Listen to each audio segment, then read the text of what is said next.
The road winding up among the hills, and the castaways laboring upon the switchbacks, blackening under the sun, their eyeballs inflamed, and the painted spectra racing out at the corners. Climbing up through Ocotillo and Prickly Pear, where the rocks trembled and sleared in the sun. Rock and no water, and the sandy trace, and they kept watch for any green thing that might tell of water, but there was no water. They ate pinole from a bag with their fingers and went on. Through the noon heat and into the dusk, where lizards lay with their leather chins flat to the cooling rocks and fended off the world with thin smiles and eyes like cracked stone plates.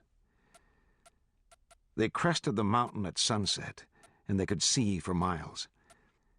An immense lake lay below them, with the distant blue mountains standing in the windless span of water, and the shape of a soaring hawk and trees that shimmered in the heat, and a distant city, very white against the blue and shaded hills. They sat and watched. They saw the sun drop under the jagged rim of the earth to the west, and they saw it flare behind the mountains, and they saw the face of the lake darken, and the shape of the city dissolve upon it.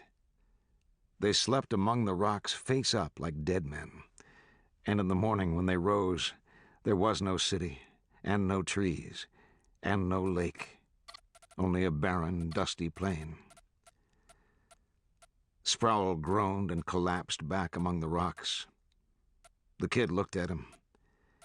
There were blisters along his lower lip, and his arm through the ripped shirt was swollen, and something foul had seeped through among the darker bloodstains. He turned back and looked out over the valley. "Yonder comes somebody," he said. Sproul didn't answer. The kid looked at him. "I ain't lying," he said.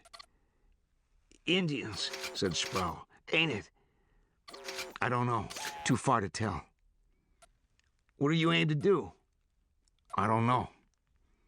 "What happened to the lake?" "I couldn't tell you."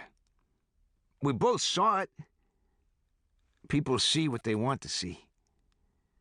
"Then how come I ain't seeing it now? I sure as hell want to." The kid looked out over the plain below. "What if it's Indians?" said Sproul. "Likely it will be." "Where can we hide at?" The kid spat dryly and wiped his mouth with the back of his hand. A lizard came out from under a rock and crouched on its small cocked elbows over that piece of froth and drank it dry and returned to the rock again, leaving only a faint spot in the sand, which vanished almost instantly. They waited all day. The kid made sorties down into the canyons in search of water, but he found none. Nothing moved in that purgatorial waste save carnivorous birds. By early afternoon, they could see the horsemen on the switchbacks coming up the face of the mountain below them. They were Mexicans. Sproul was sitting with his legs outstretched before him. "I was worried about my old boots lasting me," he said. He looked up. "Go on," he said. "Save yourself." He waved his hand. They were laid up under a ledge of rock in a narrow shade. The kid didn't answer. Within the hour, they could hear the dry scrabble of hooves among the rocks and the clank of gear. The first horse to round the point of rock and pass through the gap in the mountain was the captain's big bay, and he carried the captain's saddle, but he did not carry the captain. The refugees stood by the side of the road. The riders looked burnt and haggard coming up out of the sun, and they sat their horses as if they had no weight at all.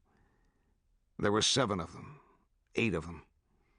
They wore broad-brimmed hats and leather vests, and they carried escopetas across the pommels of their saddles, and as they rode past, the leader nodded gravely to them from the captain's horse and touched his hat brim, and they rode on. Sproul and the kid looked after them. The kid called out, and Sproul had started to trot clumsily along behind the horses. The riders began to slump and reel like drunks. Their heads lolled. Their guffaws echoed among the rocks, and they turned their mounts and sat them and regarded the wanderers with huge grins. "Que quiere?" cried the leader. The riders cackled and slapped at one another.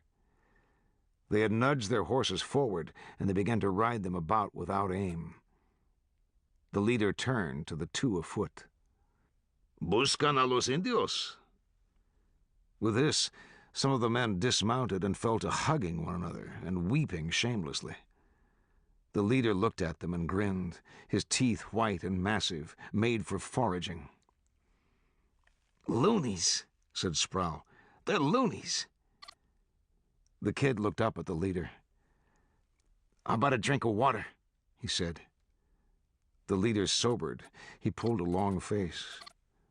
"Water?" he said. "We ain't got no water," said Sproul. "But my friend, how no? It's very dry here." He reached behind him without turning, and a leather canteen was passed across the riders to his hand. He shook it and offered it down. The kid pulled the stopper and drank, and stood panting and drank again. The leader reached down and tapped the canteen. "Basta," he said. He hung on, gulping. He couldn't see the horseman's face darken. The man shucked one boot backward out of the stirrup and kicked the canteen cleanly from between the kid's hands, leaving him there for a moment in a frozen gesture of calling, with the canteen rising and turning in the air and the lobes of water gleaming about it in the sun before it clattered to the rocks. Sproul scrambled after it and snatched it up where it lay, draining, and began to drink, watching over the rim. The horseman and the kid watched each other. Sproul sat back, gasping and coughing. The kid stepped across the rocks and took the canteen from him. The leader kneed his horse forward and drew a sword from its place beneath his leg, and leaning forward, ran the blade under the strap and raised it up. The point of the blade was about 3 inches from the kid's face, and the canteen strap was draped across the flat of it. The kid had stopped, and the rider raised the canteen gently from his hands and let it slide down the blade and come to rest at his side.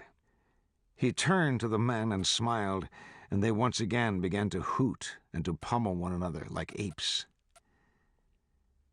He swung the stopper up from where it hung by a thong and drove it home with the heel of his hand. He pitched the canteen to the man behind him and looked down at the travelers. "Why you no hide?" he said. "From you?" "From I." "We were thirsty." "Very thirsty, eh?" They didn't answer. He was tapping the flat of the sword lightly against the horn of his saddle, and he seemed to be forming words in his mind. He leaned slightly to them. "When the lambs is lost in the mountain," he said, "they is cry. Sometime come the mother, sometime the wolf." He smiled at them and raised the sword and ran it back where it had come from, and turned the horse smartly and trotted it through the horses behind him. And the men mounted up and followed, and soon all were gone. Sproul sat without moving. The kid looked at him, but he would look away. He was wounded in an enemy country, far from home. And although his eyes took in the alien stones about, yet the greater void beyond seemed to swallow up his soul. They descended the mountain, going down over the rocks with their hands outheld before them, and their shadows contorted on the broken terrain like creatures seeking their own forms. They reached the valley floor at dusk and set off across the blue and cooling land, the mountains to the west a line of jagged slate set endwise in the earth, and the dry weeds heeling and twisting in a wind sprung from nowhere. They walked on into the dark, and they slept like dogs in the sand, and had been sleeping so when something black flapped up out of the night ground and perched on Sproul's chest. Fine finger bones stayed the leather wings with which it steadied as it walked upon him. A wrinkled pug face, small and vicious, bare lips crimped in a horrible smile, and teeth pale blue in the starlight. It leaned to him. It crafted in his neck 2 narrow grooves, and folding its wings over him, it began to drink his blood. Not soft enough. He woke, put up a hand. He shrieked, and the blood vat flailed and sat back upon his chest and righted itself again and hissed and clicked its teeth. The kid was up and had seized a rock, but the bat sprang away and vanished in the dark. Sproul was clawing at his neck, and he was gibbering hysterically. And when he saw the kid standing there looking down at him, he held out to him his bloodied hands as if in accusation, and then clapped them to his ears and cried out what it seemed he himself would not hear, a howl of such outrage as to stitch a caesura in the pulse beat of the world. But the kid only spat into the darkness of the space between them. "I know your kind," he said. "What's wrong with you is wrong all the way through you.